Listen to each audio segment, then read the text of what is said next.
All right, welcome back. We're doing another completely out of date action figure review. I've had this set. I didn't get it right away because I didn't care that much. I knew I'd get it eventually, and I don't even think I waited for it to go on sale or anything. I just grabbed it. Just because it was just because I think I hadn't bought anything for a while. It must have been between sets or something. But picked it up and it's been sitting on the shelf since then. So I had to look. The back of this is like new for 22 is what it says. So I'm guessing this came out in 2022. That's how long I've had it. I've had it probably not quite as long as the rest of the stuff in the back. So I got those right away. But I think about how long ago that was. Yeah, it was a while ago. I just haven't gotten around to opening them up because I haven't been that excited about this. I have a few shots that are kind of exciting with it, but I just kind of, didn't care enough to get them out and do that. But I got to get them out of the package. Got to get them on the shelf. Clear up some shelf space. The two figures are going to take up a lot less shelf space than this box has for the last couple of years. So, anyways, let's open them up and take a closer look. Yeah. So here we got the two of them. Would have been kind of nice if they're doing the whole vintage thing, so it makes sense that they made Zoar the way they made him. I think it would have been nice. It would be nice to have an actual 2 scale Zoar where it's much smaller, kind of like the cartoon and comics. He was never that big. Even what's the other one? Screech is, man. I got a really good picture of Screech on Skeletor's arm, but he is huge. He is one big bird.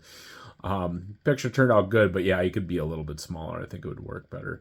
But of course, they're trying to do the vintage, series in Origins. So it's not like they're not going for comic accuracy; they're going for vintage accuracy, and this is pretty much it. It feels not as heavy. He has this little. I gotta stop. I'm rotating once here. There's this little thing behind his foot. If you push it, you can make him sit and flap his wings. That was the action feature when I was a kid. And like I've talked about action features before in other videos, I'm not a fan of them.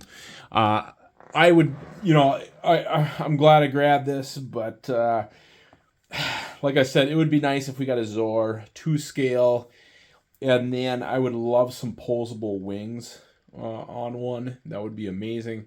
Again, that's not the point of this line.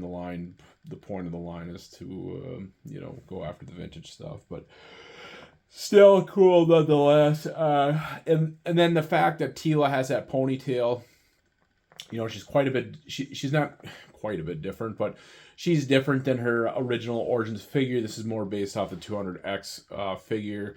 I'm glad to have it. We are gonna do a different picture.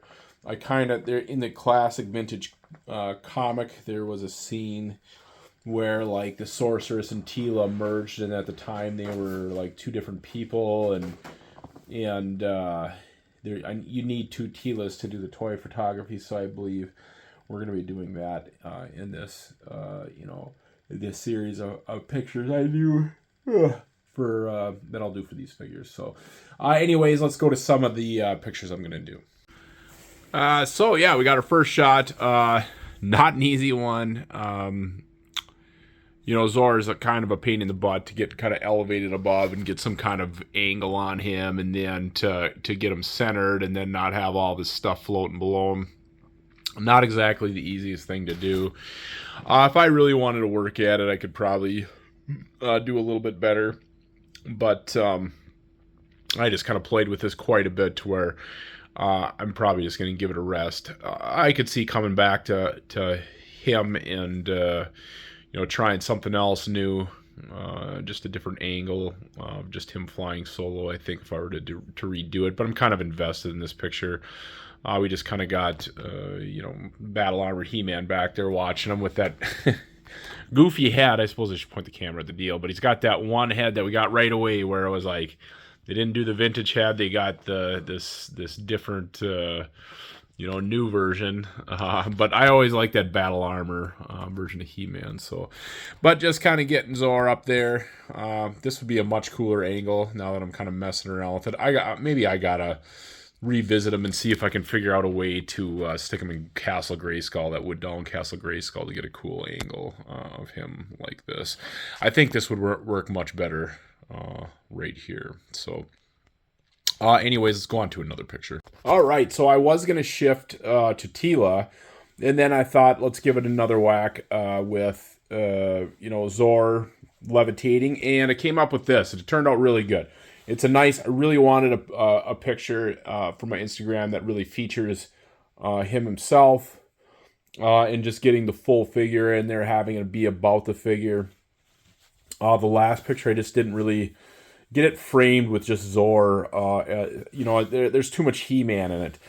This is Zoar taking off, and then He-Man, and then, Sorceress in the back there, standing on top of Castle Grayskull, watching him fly away. So I think this turned out really good.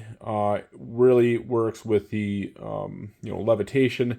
I do need to get some kind of light I think this Christmas I'm going to invest in lights to get really light up this backdrop to where it's a little bit brighter, so it kind of just annoys me how dark it is. But this really turned out good. I'm very surprised. I'm glad I took the time to do it because I wanted a cool picture of Zoar. And this turned out good, just focusing on him. So we'll shift over to Teela real quick and get a picture with her. So the final photo for this video is just a throwback to Teela in the comics, in the mini comics. There's a sorceress, or the goddess, I think is what they called her back then, where it's Teela with the snake armor, and then there's the Teela with the blonde hair in the first few issues. And there's something about them getting combined into one person and then being separated. Not the sorceress, but the goddess ends up separating Teela from her. I don't remember exactly how it goes, but it's kind of a famous comic panel that has nothing to do with, modern or even like the 1980s mythos. It just kind of was in the comics. I eventually got changed in the comics too, I think, or maybe Goddess disappeared. I don't remember, but yeah, this is just a throwback to that straight out of the comics, and just wanted to get that in there. I'm excited to use this Teela. I like the sword and armor, the sword and the staff that we got. The fact that we got this yellow staff. I'll have to revisit her with, that ponytail head in another picture. But I'm kind of glad that I got that I have two Teelas to do this picture. I've been waiting to do this forever. I've had Zoar and Teela, that 2-pack, for quite a while, and it's just been sitting on a shelf, and I finally got around to getting it in front of the camera. So pretty amazing. Just for as lame as the last one was with Serpent Claw, Man-at-Arms is the last one I opened up, and then finally getting this one out of the way. It'll be nice to move on to something else. Maybe something newer or something fresher.